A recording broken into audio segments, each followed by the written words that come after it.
ঘরে এই চারটি জিনিস থাকলে আপনার ঘর হবে জিনদের ঘর। আপনার ঘরে জিন বসবাস করবে।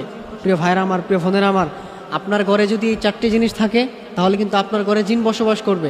আপনাদের কিন্তু অনেক ক্ষতি হয়ে যাবে। আপনার ফ্যামিলিতে দেখা যায় বিপদ চলে আসবে, আপনার অনেক বিপদে পড়ে যাবেন।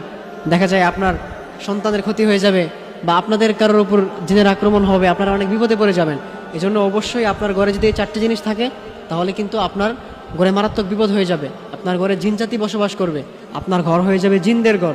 আমাদের মধ্যে অনেকেই আছেন যারা জিন বলতে যে একটা কিছু আছে এটা বিশ্বাস করতে চায় না। তারা মনে করে যে জিন বলতে কিছু নাই। কিন্তু প্রিয় ভাইরা আমার, প্রিয় বোনেরা আমার, মনে রাখবেন জিন জাতি বলতে অবশ্যই কিছু একটা আছে। বর্তমান চিকিৎসা বিজ্ঞান বলেন যে জিন জাতি বলতে কিছু নেই, এটা আসলে একটা মানসিক ভারসাম্যহীনতা। জিন জাতি বলতে কিছু নেই, কিন্তু এটা একটা ভুল কথা।